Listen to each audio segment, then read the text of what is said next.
গ্রামের ফাঁকা রাস্তা, মানুষজনের চলাচল কম। রোশান আমার হাত ধরে মিনতি করছিল, দয়া করে আরেকবার ভাবো। ভাই প্রচন্ড রাগে রোশানের হাত টেনে সরিয়ে দিল। আমিও রোশানকে সাবধান করলাম, আরেকবার যদি আমাকে আটকাতে আসো বা পিছু নাও তাহলে চিৎকার করে গ্রামের মানুষ জড়ো করব, যেতে দাও প্লিজ। রোশান মাথায় হাত দিয়ে চুপচাপ দাঁড়িয়ে রইল।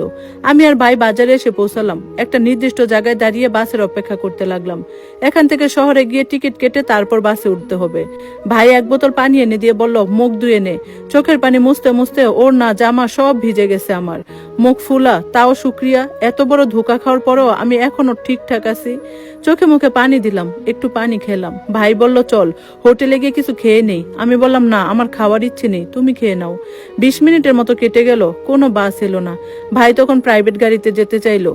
ড্রাইভারদের সঙ্গে কথা বলল, কিন্তু কেউ যেতে রাজি নয়। তারা বলে রাত 12টার কাছাকাছি, এত রাতে কেউ শহরে যাবে না, বাসও আর আসবে না। মহা বিপদে পড়ে গেলাম। চুপচাপ বসে থাকলাম।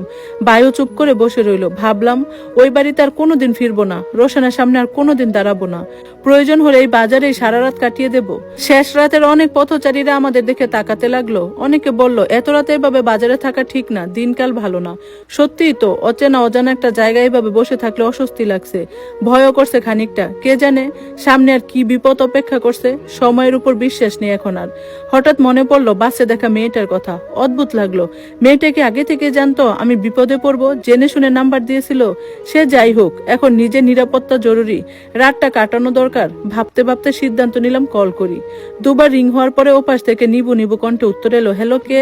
ইতস্ত করতে করতে বললাম, আমি ওই যে সকালে বাসে দেখা হয়েছিল। মেয়েটা লাফিয়ে উঠলো, উচ্ছ্বসিত কণ্ঠে বলল, জি জি বলুন, এত রাতে কল, কোনো সমস্যা হয়েছে? হ্যাঁ আপু, হয়েছে। স্বামীর সঙ্গে রাগারাগি হয়েছে, রাগ করে চলে এসেছি। এখন বাস পাচ্ছি না। রাতটা কি আপনার বাসায় থাকা যাবে? কেন নয়, অবশ্যই। আপনারা এখন কোথায় আছেন? কালীগঞ্জ বাজারে। একটু ওয়েট করুন, আমি একটা গাড়ি পাঠাচ্ছি, চলে আসবেন। স্বস্তির নিঃশ্বাস ফেললাম। পৃথিবীতে এখনো ভালো মানুষ আছে, নিঃস্বার্থভাবে সাহায্য করার মতো মানুষ।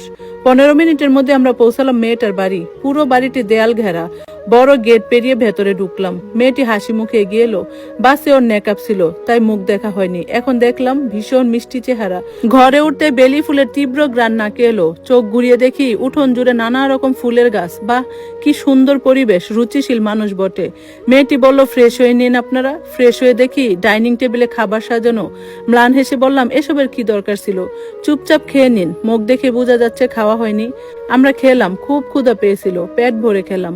মেয়েটা পাশে বসে নিজ হাতে তরকারি তুলে দিচ্ছিল। খাওয়া শেষ হলে ভাইকে এক রুমে শোয়ার ব্যবস্থা করে দিল। আমাকে বলল, আপনি চাইলে আলাদা রুম দেব, আবার চাইলে আমার সাথে ঘুমাতে পারেন। আমি কৌতূহল বশত জিজ্ঞেস করলাম, এত বড় বাড়ি, এতগুলো রুম, কিন্তু কাউকে তো দেখলাম না, আপনি স্যার আর কেউ নেই? হেসে বলল, এটা আমার শ্বশুর বাড়ি, আমরা 4-5 জন থাকি। গতকাল সবাই বেড়াতে গেছে, এখন বাড়িতে আমি আর আমার ছেলে। ও বিবাহিত শুনে চমকালাম, তার উপর আবার ছেলেও আছে, দেখে কখনো ভাবিনি বিবাহিত। আমি জানি সারা রাত আমার ঘুম হবে না, কেঁদেই কেটে যাবে সারা রাত। তাই আমার সুবিধার জন্য তাকে বললাম, এক্সট্রা রুম থাকলে সেখানে আমাকে জায়গা দাও আপু। সে আমার কথা মতো তাই করলো। জায়গা গুছিয়ে দিয়ে লাইট অফ করে ডিম লাইট জ্বালিয়ে দিল।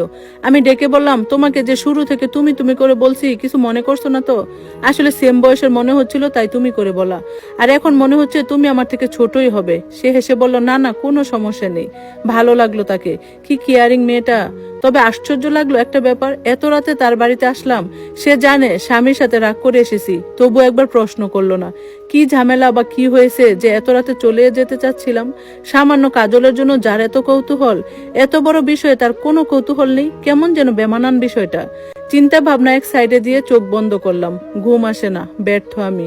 বারবার ঘটে যাওয়ার ঘটনা মনে পড়ছে, চোখে ভাসছে। কি করে মানুষ এভাবে ঠকাতে পারে? আমার জীবনে বা কেন এত কিছু ঘটছে? সব ভুল মানুষে ভরা জীবন। নিজেকে নিজের কাছে অসহ্য লাগতে লাগলো। মুখে কাপড় গুজে চিৎকার করতে লাগলাম, রোশানকে যদি শুধু বিয়ে করতাম তবে এমনটা লাগতো না। কিন্তু তাকে তো আমি ভালোবেসেছি, মায়ায় পড়েছি তার, যার কারণে ভেতরটা একদম ছিঁড়ে যাচ্ছে। আমি নিশ্চিত পাগল হয়ে যাব, নয়তো মরে যাব। আমি এই যন্ত্রণা সহ্য করতে পারছি না। ফোন বেজে উঠলো, রোশান কল করছে। অনেক আগে থেকে কল মেসেজ করেই যাচ্ছে সে। আমার বিন্দুমাত্র ইন্টারেস্ট নেই কথা বলার, বরং কল দেখলে যন্ত্রণা বাড়ছে হুড়মুড় করে। তার নাম্বারটা ব্লক লিস্টে রাখলাম। নিজের সাথে যুদ্ধ করতে করতে এক নির্মম রাত পার করলাম আমি। অপেক্ষায় ছিলাম ফজর হওয়ার। একটু দিনের আলো ফুটতেই ভাইকে ডেকে তুললাম। মেয়েটা দেখি নাস্তা বানিয়ে হাজির। ফ্রেশ হয়ে খেলাম। বললাম, তুমি এত কষ্ট করছো কেন? আমরা বাহিরে নাস্তা করে নিতাম। সে মুস্কি হাসি ছাড়া আর কিছু বলল না। জিজ্ঞেস করলাম, তোমার নাম কি? নামটাই তো জানা হয়নি। জাকিয়া, সুন্দর নাম। আমরা বের হওয়ার সময় তার ছেলে উঠলো ঘুম থেকে। কি কিউট ছেলেটা, কি সুন্দর করে হাঁটে। আমি একবার কুলে নিলাম তাকে, চুমু খাই। আসার সময় তার হাতে টাকা 2000 দিয়ে আসি। জাকিয়ার থেকে বিদায় নিয়ে চলে আসি, বলে আসি তুমি আমার ওখানে একবার যাবে তোমার স্বামীকে নিয়ে, কেমন? বাস পেয়ে সকাল সকাল দ্রুত চলে আসি কাউন্টারে। টিকিট কাটার ঘন্টা 2 পরে গাড়ি আসে, উঠে বসি। শরীর একদম ছেড়ে দিয়েছে, সিটে মাথা হেলিয়ে দিলাম। যত আগে বাড়ি গিয়ে পৌঁছাবো তত শান্তি পাবো এমনটা মনে হচ্ছে। মা বাবা বাড়ির সবাই কাল থেকে কল দিচ্ছে, তাদেরকে ভালো ভালো বলতেছি। ঝামেলা যে হচ্ছে সেটা শোনাচ্ছি না, লজ্জা লাগছে ভীষণ। কি করে বাড়ি গিয়ে সবাইকে ঘটে যাও ঘটনা বলবো? আমার কপালটাই কেন এত খারাপ হতে গেল? মেসেজে টুংটাং শব্দে ফোনে চোখ বুলাই। জাকিয়ার নাম্বার থেকে মেসেজ, লম্বা লেখা। আগ্রহ নিয়ে পড়তে লাগলাম। মেয়েটা আমাকে কি লিখতে পারে? সে লিখেছে, আপনি কি জানেন আমি রোশনের স্ত্রী, প্রথম স্ত্রী। আমি আপনার বিষয়ে জানতাম না, গতকালই জানি আপনার মুখে সব কথা। পরে ননদের থেকে এক প্রকার ব্ল্যাকমেল করে সব শুনি। খারাপ লাগা স্বাভাবিক, আমারও লাগছে। আমি গ্রাম্য মেয়ে, অত শিক্ষিত না, বাবাও অত বড় লোক না। ভাগ্য করে এই বাড়িতে বিয়ে হয়েছে আমার। এই সংসার, এই বাড়িঘর সব আমার। হঠাৎ রোশনের অন্য বউ হাজির হলে আমি তার জন্য সব ছেড়ে দিতে পারি না। স্বার্থপর মেয়ের অনেক আছে যারা নিজের ভালো বুঝে, আমিও তাদের দলে। আমি আমার স্বামীকে সবকিছু থেকে দূরে রাখার চেষ্টা করব। আমি ছেড়ে দেব না তাকে। আমি তাবিজে বিশ্বাস করি। শীঘ্রই বড় হুজুর ধরে তাবিজ করে রোশনের মন থেকে আপনাকে ভুলাবো, আপনাকে মন থেকে মুছে ফেলবো, আমার প্রতি আকৃষ্ট করাবো। আপনিও দূরে থাকবেন, কাছে আসতে চাইলে কষ্ট পাবেন, কিন্তু রোশনকে পাবেন না। মেসেজটা পড়ে থম মেরে গেলাম আমি। মাথার উপর দিয়ে যাচ্ছে সব। মেয়েটা রোশনের বউ, তার বাড়িতে রাতে থেকেছি, সব জানতো মেয়েটা, অথচ কিচ্ছু বলেনি। কি ডেঞ্জারাস মেয়ে, কি খারাপ চিন্তা ভাবনা। সি, ঘৃণা লাগতে লাগলো মেয়েটার উপরও। সে সুন্দর করে মেসেজটা লিখতে পারতো। ঝুম মেরে বসে রইলাম, কিন্তু চিন্তা করার শক্তি আর নেই। জীবন আমাকে এত অভিজ্ঞতা না দিলেও পারতো। পুরো 13-14 ঘন্টা জার্নি করে বাড়ি এসে পৌঁছালাম। সবার একই প্রশ্ন, গিয়ে চলে আসলাম কেন? আমি সোজা রুমে গেলাম। তাদের প্রশ্নের উত্তর দিতে গেলে আমার গলা আটকে যাবে, কেঁদে ফেলবো। বাই বলতে শুরু করলো, তার কণ্ঠে আগুন। সে বলছে সবাই শুনছে, আর আমি রুমে বসে কাঁদছি। কতক্ষণ যেভাবে রুমের ভেতরে থাকলাম ঠিক নাই। কেউ খেতেও ডাকেনি, একবার এসে পাশেও বসেনি আমার। পুরো ঘরে কারোর মুখে তেমন কোনো কথা নেই। 2 দিনের ঘুমহীন আমি। কি করে যে হঠাৎ গভীর ঘুমে তলিয়ে গেলাম টেরই পাইনি। ঘুম ভাঙ্গে সকাল 10টায়, উঠে দাঁড়াই। শরীরটা ফ্রেশ লাগছিল, ভালো লাগছিল, মনে হচ্ছিল আমার সাথে কিছুই হয়নি কখনো। সেকেন্ডের মধ্যে সবকিছু আবার মনে পড়লো, মাথা ঘুরাতে লাগলো। বসলাম বিছানায়। সবচেয়ে আশ্চর্য লাগলো, বাড়ির একটা মানুষ আমার খোঁজ নেয়নি কেন? না খেয়ে ঘুমালাম, আমার সাথে বাজে কিছু ঘটলো, তারপরও কেউ কথা বলার জন্য আমাকে ডাকলো না কেন? উঠে বের হলাম ঘর থেকে। মাকে বসা দেখলাম উঠোনে। রান্নাঘরে ঢুকে আগে ভাত নিলাম, খিদের জ্বালায় মরে যাচ্ছি। খেতে খেতে ভাবি ঢুকলেন। জিজ্ঞেস করলাম, আমার সাথে কেউ কথা বলছো না কেন ভাবি? তুমিও বলছো না? ভাবি বলল, কি আর বলবো, যা যা হচ্ছে কিছু বলার আছে? আমি আর কথা বাড়ালাম না। খাওয়া শেষে মায়ের কাছে গিয়ে বসলাম। ডাকলাম, মা, কথা বলছো না কেন কাল থেকে? মা তাকালেন একবার আমার দিকে। আমি কিছু বলতে গিয়ে কেঁদে ফেললাম। কেঁদে কেঁদে বললাম, মা, রোশনকে ছাড়বো না একদম। হাজতের ভাত খাইয়ে ছাড়বো। বাবা কোথায়? বাবাকে নিয়ে এখনই থানায় যাব। কতজনকে থানায় নিবি আর? তোর সাথে কেন এত সব ঘটে? ক্লান্ত আমরা। ধাক্কা খেলাম মায়ের কথায়। চোখ মুছে বললাম, এমন করে বলছো কেন মা? আগে একটা ঘটনা ঘটলো তোর সাথে, এখন আবার? একটু পরে মানুষ জানাজানি হলে থুথু দেবে আমাদের মুখে, মুখ লুকানোর জায়গা পাবো? মায়ের কথায় ধাক্কার পর ধাক্কা খেতে লাগলাম আমি। হৃৎপিণ্ড কাঁপতে লাগলো। মা, এসব কি বলছেন? প্রশ্ন করলাম, এসবের জন্য তুমি আমাকে দোষী করছো কেন মা? বাড়ির সব মেয়েরা তো সুন্দরভাবে সংসার করছে, তোর কোনো সংসার টিকে না কেন? এই সংসারটা টিকিয়ে রাখ। রোশনের আগের বউ আছে, তবুও সে তোকে ছেড়ে দিতে চাইনি। সে তো বলেছে তার সাথে থাকতে। রোশনের সাথে কোনো মামলা করার দরকার নেই। এই তো তোরা বাহিরে যাবি, ওখানে গিয়ে সংসার কর। আগেরকার কত মানুষ একসাথে 2 বউ ছিল, এখনো আছে। পাগল হইছো মা? আমি থাকতে পারবো না। কোন দিক দিয়ে আমার কমতি আছে যে বউ থাকা সত্ত্বেও আমি থাকবো? আমি পারবো না। মা বড় বড় চোখ করে তাকালেন আমার দিকে। সব দিক দিয়ে এত পরিপূর্ণ তুই, তাহলে সবাই এত ঠকায় কেন তোকে? শেষ কথা শুন, রোশনের সাথে সম্পর্ক ভাঙানোর কোনো দরকার নেই। তার সাথে আমার কথা হয়েছে, তোর বাবাও বলেছে। তার বউ তার বাড়িতে থাকুক, তুই থাকবি বিদেশে, কোনো ঝামেলা হবে না। আমি পারবো না, আমি তাকে ডিভোর্স দেব। বেইমান একটা, এসব বেইমানের সাথে থাকা সম্ভব না আমার। আমি দম আটকে মরে যাব। তাহলে এই বাড়িতেও তোর জায়গা নেই। কি? বলে পিছু হটলাম আমি। মায়ের কি হলো? তখন থেকে কি সব বলে যাচ্ছে আমাকে। আরো অনেক কথা কাটাকাটি হলো মায়ের সাথে। এই প্রথম মায়ের সাথে আমার ঝগড়া হলো। মায়ের সাথেও যে মেয়েদের ঝগড়া হয় সেটা আমি বুঝতামই না, আজ এই মুহূর্তে বুঝলাম। মায়ের সাথে কথা বলার এক বিন্দু শক্তি নাই আমার। মায়ের এসব কথা আমার শরীর থর থর করে কাঁপছে। মনে হচ্ছে আমার আর আপন কেউ নেই। কেঁদে কেঁদে ঘরে ঢুকলাম। মায়ের নির্মম কথাগুলো কানে বাজতে লাগলো। এতদিন যা যা কষ্ট পেয়েছি তার সবচেয়ে বেশি আঘাত পাচ্ছি মায়ের কথাগুলো ভেবে। মায়েরা তো আপন হয়, তবে কেন যখন আমার পাশে দাঁড়ানোর কথা তখন আমাকে যন্ত্রণা দিচ্ছে? তবে কি মেয়েরা এক সময় মা বাবার কাছে বোঝা হয়ে যায়? এক অসহনীয় যন্ত্রণা পেয়ে কাঁদতে কাঁদতে শরীর এতটাই ক্লান্ত হয়ে গিয়েছিল যে কখন ঘুমিয়ে পড়েছিলাম টেরও পাইনি। সকালে ঘুম ভাঙতে শরীরটা সতেজ লাগছিল। আশ্চর্য হলেও সত্য, অনেকক্ষণ কান্নার পরে ঘুমালে ঘুম শেষে শরীরটা কেন যেন একটু ফ্রেশ লাগে। জানালা খুলে দিলাম। পাখিরা কিচিরমিচির করতেছে। বাতাসে জানালার ধারে জারুল গাছের পাতাগুলো দুলছে এলোমেলো ভাবে। কি স্নিগ্ধ শান্ত একটা সকাল। এমন দৃশ্য দেখতে দেখতে এক মুহূর্তের জন্য ভুলেই যাই আমার জীবনে ঘটে যাওয়া ঘটনাগুলো। পর মুহূর্তে সবকিছু মনে পড়ে, বুকটা আবার হু হু করে ওঠে। ব্রাশ করে বাহিরে বের হলাম। বাড়ির কেউ তখনও ওঠেনি। হয়তো সবাই নামাজ পড়ে আবার ঘুমিয়ে পড়েছে। কতদিন হলো ছেলেটাকে দেখি না। নিজের উপর দিয়ে যা যাচ্ছে সেটা সামাল দিতে হিমশিম খাচ্ছি। ছেলের কাছে যাওয়ার মতো মানসিক শক্তিও আমার নেই। কবর পাড়ে গিয়ে দেয়াল ধরে এক দৃষ্টিতে তাকিয়ে থাকলাম। গোলাপ জলের বোতলের কিছু অংশ এখনো দেখা যাচ্ছে। দীর্ঘশ্বাস ফেললাম। একটা মানুষের আয়ু যেন সামান্য একটা বোতলের থেকেও কম। মনে মনে কত কথা বললাম ছেলের সঙ্গে। আমি যখন ওর কবরের পাশে আসি তখন ভাবি ও আমার সব কথা শুনছে। আফসোস করে বলি, আজ যদি তুমি বেঁচে থাকতে আমি তোমাকে নিয়ে নির্দ্বিধায় বাকিটা জীবন কাটিয়ে দিতাম। বাড়ি ফিরে দেখি মায়ের রুমে আমাকে নিয়ে কথাবার্তা হচ্ছে। সেদিকে না তাকিয়ে নিজের রুমে ঢুকে গেলাম। মা বাবা বারবার ডাকলেন আমাকে। অবশেষে গেলাম তাদের কাছে। থম মেরে দাঁড়িয়ে গেলাম রোশানকে দেখে। কখন এলো ও? রোশানকে দেখে বুকের আগুন দ্বিগুণ জ্বলে উঠলো। কাউকে পরোয়া না করে সোজা নিজের রুমে চলে এলাম। সে পেছন পেছন এসে ঘরে ঢুকে পড়লো। আমি চিৎকার করে বললাম, বের হও এখনই। তোমার এত সাহস কি করে হয় আমার সামনে আসার? তাকে ধাক্কা দিতে লাগলাম। সে আমার হাত ধরে ফেললো, জড়িয়ে ধরে বলল, শান্ত হও প্লিজ। নিজেকে ছাড়িয়ে নেওয়ার শক্তি আমার নেই। তাই গলা নিচু করে বললাম, আমাকে ছেড়ে দাও, যা বলার দূর থেকে বলো।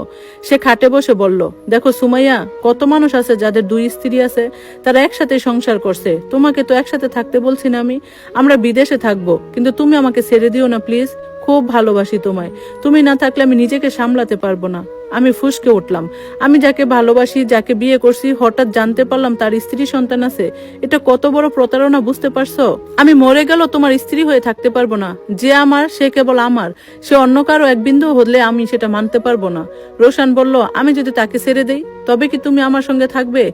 কোনো কিছুর বিনিময়ে আমি তোমাকে হারাতে চাই না। তুমি যেন চলে না যাও তাই আমি প্রথমে মিথ্যা বলেছি। বিশ্বাস করো, তোমার প্রতি আমার যে টান, যে মায়া, তার কারোর জন্য কখনো অনুভব করিনি। কে কখন কাকে ভালোবেসে ফেলে মানুষ তা জানে না। নিজের অজান্তেই কখন তোমাকে ভালোবেসে ফেলেছি আমিও বুঝতে পারিনি। দয়া করে ক্ষমা করো আমায়। সম্পর্কটা ভেঙো না। আমি জানি আমি ভুল করেছি, কিন্তু একটু বুঝো আমায়। আমি রাগে গলা কাঁপিয়ে বললাম, তোমার কোনো কথা শুনবো না, আমি কারো কথা শুনবো না। যদি সেটা তোমার কাছে ফেরার কথা হয়। যারা বিবাহিত পুরুষকে দ্বিতীয় স্বামী হিসেবে গ্রহণ করে আমি তাদের ঘৃণা করি। আমি ওরকম হতে পারি না, হতে চাইও না। তোমাকে মেরে টুকরো টুকরো করলেও আমার দুঃখ কমবে না। দয়া করে সরো আমার চোখের সামনে থেকে।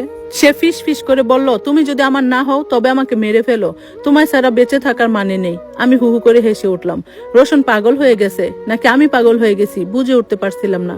কি সব বলছে সে? ভালোবাসে নাকি আমাকে? চোখ কঠিন করে বললাম, অনেক হয়েছে, এবার বের হও। এক সেকেন্ডও দাঁড়াবে না এখানে। জোর করে ঘর থেকে বের করে দিলাম তাকে। দরজা বন্ধ করে দিলাম। বিছানায় উপর হয়ে কাঁদতে লাগলাম। যতই রাগ করি না কেন, মনে বলে রোশন আমাকে সত্যিই ভালোবাসে। আমি অনুভব করি সেটা। আর সে সত্যি সত্যি ভালোবেসেও তার সঙ্গে থাকা আমার পক্ষে সম্ভব না। তার একটা বাচ্চা আছে। যদি জাকিয়ে জানতে পারে আমরা আবার এক হয়েছি, সে কি করবে কে জানে। মেয়েটা প্রচন্ড স্বার্থপর। আর আমি নিজেও এই সম্পর্কে মেনে নিতে পারবো না। সব সময় মনে হবে ওর আরেকজন স্ত্রী আছে, ও তাকে শোয়, তার সঙ্গে রাত কাটায়, খুব কাছাকাছি হয়। এসব ভাবলে না মরেও নরকের যন্ত্রণা সহ্য করতে হবে আমাকে। প্রতিদিন ধুকে ধুকে মরতে হবে। তার চেয়ে একবারই কাঁদতে কাঁদতে মরে যাওয়া ভালো। রোশান একটা ছেলে, তার চিন্তা আমার করে লাভ নেই। সে যখন জাকিয়ার কাছাকাছি যাবে তখন আর কিছুই মনে থাকবে না। আমি যে ছিলাম তার জীবনে সেটাই ভুলে যাবে। তাই এই সম্পর্ক এখানেই শেষ। রোশান ব্যর্থ হয়ে চলে যায়। আমি জানালার পাশে দাঁড়িয়ে তার চলে যাওয়া দেখি। বুকটা ছিঁড়ে যাচ্ছিল, ভীষণ মায়া লাগছিল। মনে হচ্ছিল এখনই দৌড়ে গিয়ে তাকে জড়িয়ে ধরি, বুকের উপর মুখ রেখে বলি, অসম্ভব ভালোবাসি তোমায়। বাড়ির সবাই আমার বিপক্ষে, কেউ ভালো করে কথাও বলে না। মনে হয় আমি যেন একটা উটকো ঝামেলা। সবার কথা ছিল রোশানকে যেন মেনে নেই, ওর ব্যবহার, ওর চোখের ভাষা সবই দেখে যেন কেউ বলবে যা হয়েছে ভুলে যাও, ছেলেটাকে ক্ষমা করে নতুন করে শুরু করো। কিন্তু আমি পারিনি, পারবো না। তার প্রতি ভালোবাসা এখনো আছে আমার, তবুও তার থেকে দূরে থাকবো আমি। বাড়ির লোকজন যখন আমাকে চায় না, এড়িয়ে চলে, তখন আমি এবার কেন তাদের চোখের সামনে থাকবো? আমি আবার প্যারিসে ফিরে এলাম। আসার আগে বাড়ির লোককে বললেও কেউ ভালো করে কথা বলেনি, এমনকি মাও না। মাঝে মধ্যে হাসি পায় অনেক। মনে হয় জীবনে দুর্ঘটনা না ঘটলে, এক জীবন পার হয়ে গেল আমি মানুষ চিনতাম না, বুঝতে পারতাম না আপন জন পর হয়। প্যারিসে আসার আগের দিন ডিভোর্স লেটার পাঠিয়ে দেয় রোশানের ঠিকানায়। অনেকে হয়তো ভাববে আমি তাকে শাস্তি না দিয়ে কেন এত সহজে ছেড়ে দিলাম। মায়া, মায়া কি জিনিস যারা জানে না তারাই এমনটা বলবে। অনেকবার ভেবেছি তাকে শাস্তি দিয়ে ছাড়বো, কিন্তু ভাবনাটা বাস্তব করতে পারিনি। আমি তাকে এতটা ভালোবাসি, এতটা আসক্ত তার প্রতি, তাকে কষ্ট দেওয়া, তার ক্ষতির কথা ভাবা আমার পক্ষে অসম্ভব। আমি বিশ্বাস করি আমার প্রতি তার মনের টানা এখনো আছে। থাকুক না, সে তার মতো ভালো থাকুক। প্যারিসে ফিরে আপা দুলাভাইয়ের ব্যবহার ও সুবিধার মনে হলো না। বুঝলাম তারাও পরিবারের বাকিদের মতো চায়, যা হয়েছে ভুলে গিয়ে সংসারটা টিকিয়ে রাখতে হতো আমাকে। আমি উল্টো পথে হাঁটায় সবার রাগ আমার প্রতি। থাকুক রাগ, যারা আর চোখে দেখে আমায়, তারা যতই আপন হোক, আমি আর থাকবো না তাদের পাশে। চলে যাব এমন জায়গায় যেখানে আমার ছায়াও কেউ খুঁজে পাবে না। নতুন শহর, নতুন পরিচয়, সেখানে নতুন করে বাঁচবো আমি। রাতে গুগলে ফ্রান্সের বিভিন্ন শহর খুঁজলাম, শেষে দক্ষিণ ফ্রান্সের ছোট শহর আবিক শহরকে পছন্দ হলো। অনলাইনে ট্রেনে টিকিট কেটে ফেললাম। আমি চলে গেলাম, আপা দুলাভাই হয়তো কষ্ট পাবে না, তবু একটা চিঠি রেখে গেলাম যাতে আমাকে না খুঁজে। সকালে ব্যাগ গুছিয়ে রওনা দিলাম নতুন শহরের পথে। 4 ঘন্টার জার্নি শেষে এসে পৌঁছালাম আবিক। 2 হাতে টলি ব্যাগ, গায়ে কালো ওভারকোট জড়িয়ে হাঁটছি। পাশ দিয়ে বয়ে চলা রোন নদীর কুয়াশা মাখা বাতাসের ঝাপটা গায়ে লাগছে। একটু থেমে প্রাণ ভরে শ্বাস নিলাম। হাঁটতে হাঁটতে দূরে একটা বুক শপ দেখলাম। ভাবলাম ওখানে গিয়ে হয়তো ভাড়ার বাড়ির খোঁজ পাওয়া যাবে, কিন্তু দোকান অব্দি যেতেই হলো না। তার আগে চোখ পড়লো একটা কার্টের বোর্ড, লেখা রুম ভাড়া হবে। বোর্ডটা একটা পুরনো দোতলা বাড়ির সামনে ঝুলছে। আশার আলো চোখে নিয়ে বাড়িটার সামনে গিয়ে দাঁড়ালাম। দুরু দুরু বুকে বেল বাজালাম। মুহূর্তে দরজা খুললো, এক বৃদ্ধা বের হলেন। ঠোঁটে হালকা হাসি, চোখে মায়া। ইংরেজিতে বললেন কি চাই। আমি তার ভাষার জবাব দিলাম, বাসা ভাড়া দেওয়া হবে, আমি একটা রুম চাই। তিনি বললেন ভেতরে আসো, কথা বলি। তোমার নাম কি, কোথা থেকে আসছো? প্যারিস থেকে। প্যারিস থেকে কেউ ছোট শহরে আসে না সচরাচর। কি বলবো বুঝতে পারছি না। সত্যি বললে হয়তো রুম ভাড়া দেবে না, সত্যি পরে বলা যাবে। এখন একটা আশ্রয় দরকার। বললাম পর্যটক হয়ে এসেছি, শহরটা ঘুরে দেখতে চাই, পরিচিত কেউ নেই, 1 মাসের জন্য রুমটা চাই। নাম? 1 সেকেন্ড ভেবে বললাম, আমার নাম ক্লারা। ঢুক গিললাম গোপনে। এখন থেকে এই নতুন শহরে আমি ক্লারা, ক্লারা হয়ে থাকবো। তিনি একটু চিন্তিত হয়ে বললেন, তুমি বিদেশি, দেখতে তো বাঙালি মনে হচ্ছে। হেসে বললাম, মা বাঙালি, বাবা ফ্রান্সের। হেসে বললেন, আমি মাদাম এলিনা। এসো রুমটা দেখিয়ে দিই। আমি একাই থাকি, 1 ছেলে আর 1 মেয়ে আছে। ওরা প্যারিসে বিশ্ববিদ্যালয়ে পড়ে, উপরে ভাড়াটিয়ারা থাকে। তুমি যেহেতু মেয়ে, তোমাকে নিচতলায় আমার রুমের কাছে রুমটা দিচ্ছি। রুমটা দেখে চোখ জুড়িয়ে গেল আমার। সাদামাটা হলে অদ্ভুত সুন্দর, শান্ত, নিরাপদ। মাদাম এলিনা সেই রুমের জানলা খুলে দিলে আমি অবাক হয়ে গেলাম। জানালার পাশে সেই রুন নদীটা, জানালা দিয়ে রুন নদীর জলরাঙ্গা ছায়া দেখা যাচ্ছে। শাঁসা শব্দে নদীর জল বয়ে যাচ্ছে। বাতাসের ঝাপটায় রুমের পর্দা দুলছে বাতাসে। আমি স্তব্ধ হয়ে এক মুহূর্তের জন্য হারিয়ে গিয়েছিলাম দৃশ্যে। অসম্ভব সুন্দর। মাদাম এলিনার প্রশ্নে ঘোর বাংলো আমার। তিনি মৃদু হেসে জানতে চাইলেন, পছন্দ হয়েছে? উচ্ছ্বসিত হয়ে বললাম, অনেক অনেক পছন্দ হয়েছে। ওকে বিশ্রাম নাও। এত অন্ধকারের পরে এই আলোর দেখা পেয়ে মনে হলো বুকের ভেতরে জমে থাকা ভারটা একটু হালকা হলো। ঠিক করলাম পেছনে ফিরে আর তাকাবো না, মন পুড়লেও না। আমার কেউ ছিল না, না আমি কারো ছিলাম। এখন থেকে আমি শুধুই ক্লারা। বিছানায় গা না এলিয়ে জানালার পাশে দাঁড়িয়ে চোখ বন্ধ করে বাতাস গায়ে মাখতে লাগলাম। এই শহর, এই নদীর পারে, এই ছোট্ট রুমে আমি বাকিটা জীবন কাটিয়ে দিতে পারবো অনায়াসে। রাত গভীর হলো। নদীর বয়ে যাওয়া ঢেউয়ের উপচে পড়া শব্দ কানে বাজতে লাগলো। নির্জন বাতাস হু হু করে ঢুকে যখন আমাকে শুইয়ে দিল, আমার মন তখন অস্থিরতায় ডুবে গেল। নতুন জায়গা, নতুন সবকিছু। আমার আশেপাশে আমার আপন কেউ নেই। গহীন জঙ্গলের মধ্যে মনে হলো আমি একাকী আছি। সব থেকেও আমার কেউ নেই। আমি নিজেকে সামলাতে পারিনি। হু হু করে উচ্চস্বরে কেঁদে উঠলাম। মনে হচ্ছিল যত কাঁদতে পারবো ততই আমার শান্তি।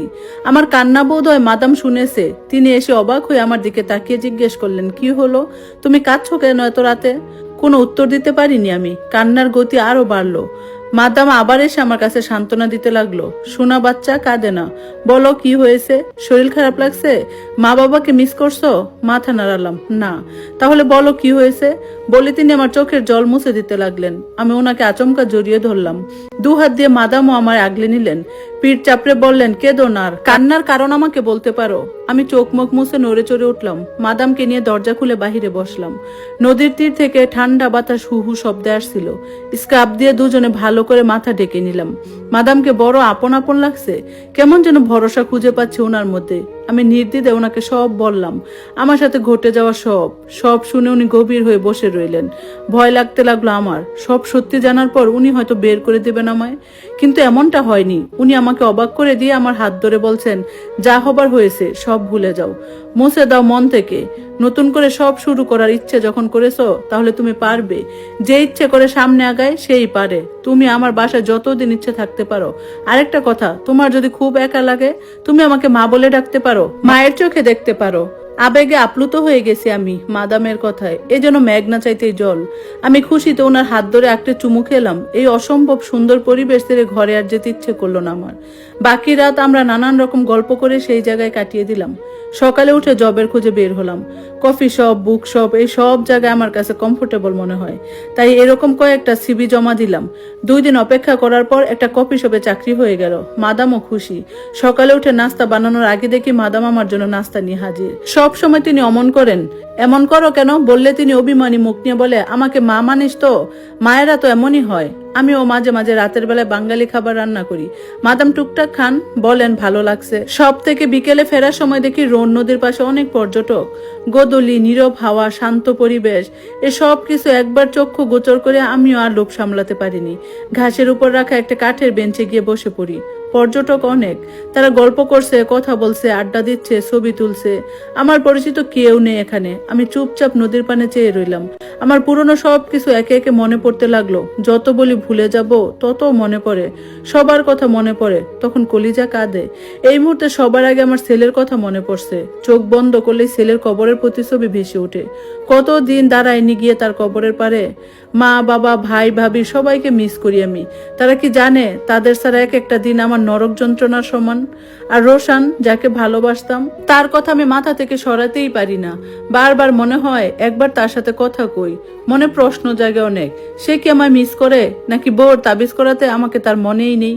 তারা সবাই কি এটা ফিল করছে একটা জলজ্যান্ত মানুষ সবার থেকে হারিয়ে গেল? খোঁজ করছে আমার জন্য একটুখানি কষ্ট হয় তাদের?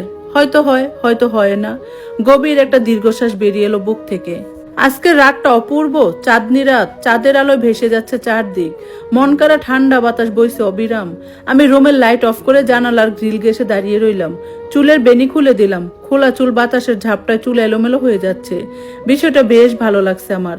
নদীর জলে চাঁদের আলো ঝিকিমিকি করছে, যেন সোনা ছড়িয়ে পড়েছে জলের বুকে। এই শান্ত সৌন্দর্য মন ছুঁয়ে যাচ্ছে আমার। অনুভব করলাম, প্রকৃতির সৌন্দর্য উপভোগ করতে সবসময় কারো সঙ্গে থাকা লাগে। একাকিত্ব অনেক সময় ভয়ঙ্কর সুন্দর জিনিসটা উপহার দেয়। কোনো প্যারা থাকে না, সমস্ত মনোযোগ থাকে প্রকৃতির সৌন্দর্যে। বেখেয়ালি আমি হঠাৎ কিছুর একটা আওয়াজ পেলাম। স্থির হয়ে কান পাতলাম। আওয়াজটা কোথা থেকে আসছে তা বোঝার চেষ্টা করলাম। গতকাল মাদামের বিশ্ববিদ্যালয়ে পড়ুয়া ছেলে এসেছে এই বাড়িতে।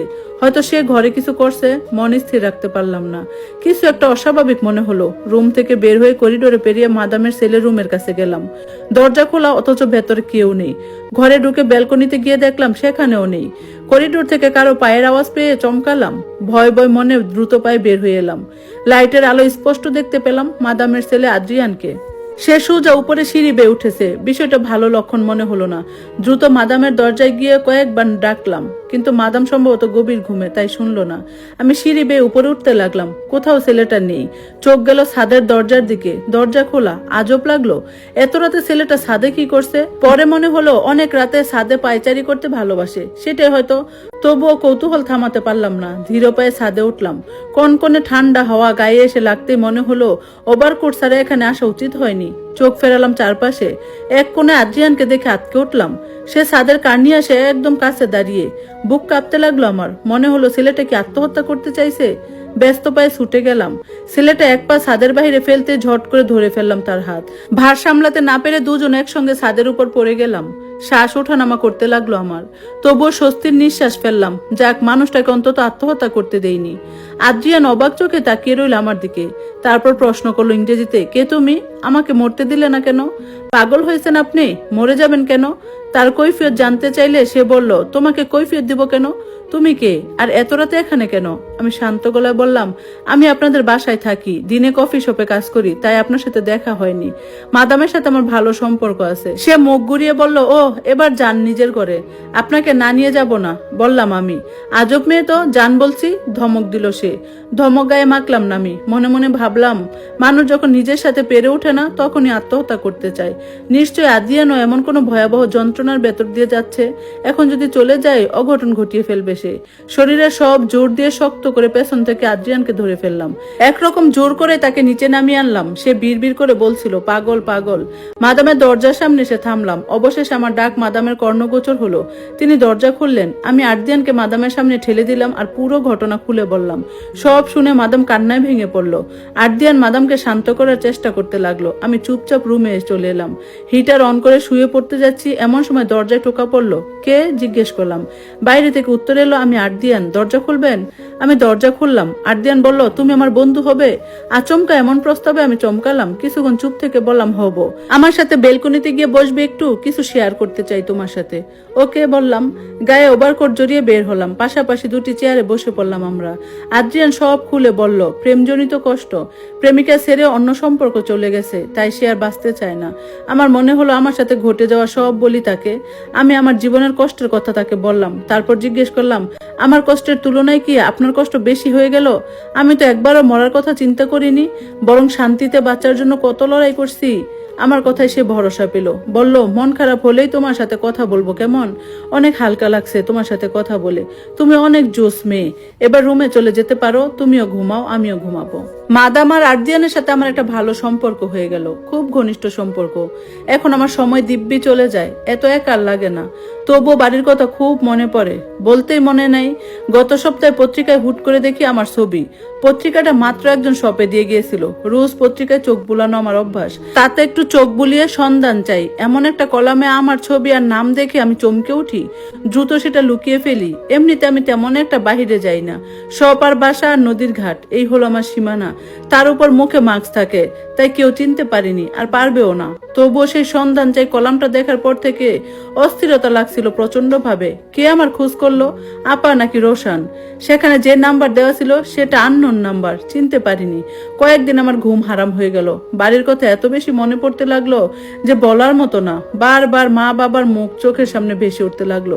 নিজের ভেতর খুব খারাপ লাগতে লাগলো। মনে হতে লাগলো, মা তো কম কষ্ট করে বড় করেননি আমাকে। হয়তো দুই একটা কথা বলছে রাগের মাথায়, তাই বলে মায়ের উপর এত রাগ করা ঠিক হয়নি। হয়তো আমার কথা মায়ের খুব মনে পড়ে।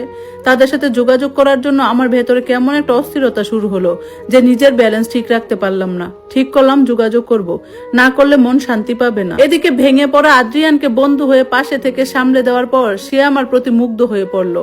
আদ্রিয়ান অবাক করা চোখে তাকিয়ে থাকতো আমার দিকে। রোজ ফুল এনে দিত, মুখে কিছু বলতো না, আবার কখন অসম্মানও করেনি। তার চোখের দিকে তাকিয়ে আমি সব বুঝতে পারতাম, সব পড়ে ফেলতাম। এসব দেখে আমি তার সাথে কথা বলা কমিয়ে দিলাম, দূরত্ব বাড়ালাম। সে আবার প্যারিসে ফিরে গেল। এক ছুটির দিনে বিকেলে মাদাম আর আমি রোন নদীর পাশে বেঞ্চে বসেছিলাম। মাদাম তখন আমাকে ডেকে ইতস্ত করতে লাগলেন, আর চোখে পরখ করলাম সেটা। পরে ওনার হাত ধরে হেসে বললাম, নিশ্চয়ই কিছু বলতে চান আমাকে, এমন না করে বলে ফেলুন নির্দ্বিধায়। মাদাম একটু ইতস্ত করে বললেন, আদ্রিয়ান তোমাকে বউ বানাতে চায়। কি বলে কয়েক সেকেন্ড স্তব্ধ হয়ে গেলাম আমি। বিয়ের কথা মনে পড়তেই আগের বিয়ের গুলো কথা মনে হয়ে গেল। মুখে তাচ্ছিলের হাসি হাসলো অটোমেটিক। মাদামকে বিনয়ের সুরে বললাম, আপনি তো জানেন আমার সবকিছু। জীবন আমাকে কতবার পরীক্ষা করছে, কতবার মানুষ আমাকে ঠকিয়েছে। আমি আর বিয়ের সাথে জড়াতে চাই না, প্লিজ। মাদাম আমাকে অনেক কিছু বুঝালেন, বললেন, তোমার মনের অবস্থা সব বুঝতে পারছি, কিন্তু জীবনে একা একা থাকা যায় না। যারা বলে যায় তারা আবেগের বশে বলে। আজ তুমি ইয়ং মেয়ে, কাল তোমার বয়স বাড়বে, তখন তোমার শক্তি থাকবে না, তখন তোমার আশ্রয় কি হবে কার ভরসায় তুমি থাকবে বলো? শোনো মেয়ে, তোমার থেকে আমার অনেক অভিজ্ঞতা আছে জীবন নিয়ে। জীবনকে শেষ একবার সুযোগ দিয়ে দেখো। আদ্রিয়ানকে আমি জন্ম দিয়েছি, আমি জানি আমার ছেলে কেমন।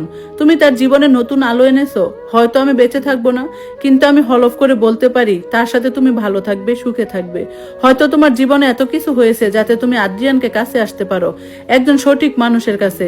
মায়েরা মিথ্যা বলে না কখনো। আমার কথা তুমি রাখো। আমি কিছু বলার সাহস পাচ্ছিলাম না। মাদামের একটা কথাও ফেলে দেওয়ার মতো ছিল না। আবার আমার ভেতর থেকে আমি নতুন করে বিয়ে মেনে নিতে পারছিলাম না। অনেক কষ্টে জীবনকে একটু গুছিয়ে নিয়েছি। আবার যদি ঠকি তাহলে হয়তো জীবনে এখানে ইতি টানতে হবে আমার। তাছাড়া ভেতর থেকে সব অনুভূতিগুলো মরে গেছে অনেক আগেই। মাদাম আমাকে সময় দিলেন ভেবে দেখার জন্য। আমি সারা রাত ভাবলাম। একবার মনে হলো মাদামের কথা শুনি, আবার মনে হলো না।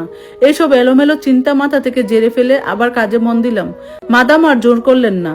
বছর খানেক কেটে গেল। এর মধ্যে আদ্রিয়ান অনেকবার এসেছে, শুধু ভালো মন্দ কথা ছাড়া আমাদের আর কথাই হয়নি। একদিন মাদাম গুরুতর অসুস্থ হয়ে পড়লেন। তাড়াতাড়ি হাসপাতালে নিয়ে গেলাম। এতটাই খারাপ অবস্থা হলো যে ওনার ছেলে মেয়ে পরের দিন সকালেই চলে এলো। বয়স বাড়লে রোগ মানুষের পিছু ছাড়ে না। কোনোটা প্রকাশ্যে থাকে, কোনোটা গোপনে। মাদামের গ্যাসের সমস্যা আগে থেকেই ছিল। কদিন ধরে সেটা গুরুতর হয়ে উঠলে ডাক্তারের পরামর্শে গ্যাসের ভালো ওষুধ খেতে শুরু করেছিলেন। তখনও বিস্তারিত পরীক্ষা করা হয়নি। সেদিন ব্যথা এত তীব্র হয়ে উঠেছিল যে মেডিকেলে নিতেই হলো। সেখানে পরীক্ষা করে দেখা গেল ওনার ব্লাড ক্যান্সার হয়েছে। সেদিনই আমরা তিনজন মিলে ওনাকে প্যারিসের নামকরা হাসপাতালে নিয়ে গেলাম। অনেক ব্যাগ রক্ত জোগাড় করতে হলো, কিন্তু যত রক্ত দেওয়া হলো সব বের হয়ে যাচ্ছিল। শরীরে কিছুই থাকছিল না। এভাবে সপ্তাহ যায়নি, উনি আমাদের ছেড়ে চলে গেলেন। মুমূর্ষু অবস্থায় কথা বলার শক্তি ছিল না ওনার। আদ্রিয়ান, আমি আর ওনার মেয়ে পাশেই ছিলাম। মাদাম ওনার কাপা কাপা হাতে আমার আর আদ্রিয়ানের হাত এক করে ওনার মেয়ের দিকে তাকিয়ে কি যেন বললেন।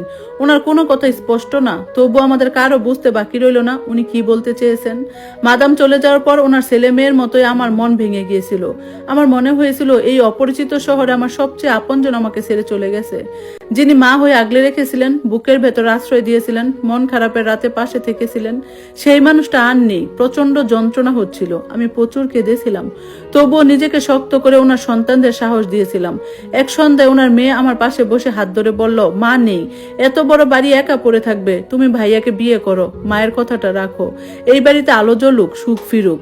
আমি মুচকি হেসে মাথা নিচু করলাম, কারণ আমি সিদ্ধান্ত নিয়েছিলাম মাদামের মৃত্যুর দিনই আমি ওনার শেষ কথা রাখবো, আদ্রিয়ানকে বিয়ে করব, যা হবার হবে। অল্প কিছু আত্মীয় স্বজনের উপস্থিতিতে আমাদের বিয়ে হলো। মাদামের মৃত্যুর পরে সেদিনই আমি আদ্রিয়ানের মুখে প্রথম বিশুদ্ধ হাসিটা দেখলাম। তার মুখে এত স্বচ্ছ আনন্দ, এত প্রাণ দেখে আমার নিজের অজান্তে হাসি ফুটে মুখে। বয়স খুব বেশি হবে না, 28 কিংবা 29, প্রায় আমার সমানই। সিমসাম গরন, কালো মণির মতো উজ্জ্বল চোখ, ধবধবে চেহারার এক ছেলের সুখের কারণ হতে পারবো, এটা কি কখনো ভাবতে পেরেছিলাম? দিনগুলো ভালো চলতে লাগলো। একসাথে থাকা, গল্প করা, নদীর পাড়ে বসে রাতের হাওয়া খাওয়া, জ্যোৎস্না দেখা, কত কথা, কত ছোট ছোট মুহূর্ত কাটতে লাগলো। তবুও মাঝে মাঝে থমকে যেতাম। মনে হতো যদি এত ভালোবাসার পরও একদিন ঠকে যাই, তখন আমি কি করব? কিন্তু আমার ভয় সত্যি হয়নি। ধীরে ধীরে বিয়ের 10 বছর হতে চলছে। আমরা এখন একসাথে আছি। এই 10 বছর আদ্রিয়ান কখনো আমাকে তুই সম্বোধন করেনি। সবসময় সম্মান দিয়ে কথা বলেছে, কেয়ার করেছে, আগলে রেখেছে, যেমন মাদাম রাখতেন। মন কাঁদে মাঝে মাঝে এই ভেবে, যদি অতীতের তিক্ততা আমাকে দমিয়ে রাখতো তাহলে কি এই সুখ খুঁজে পেতাম?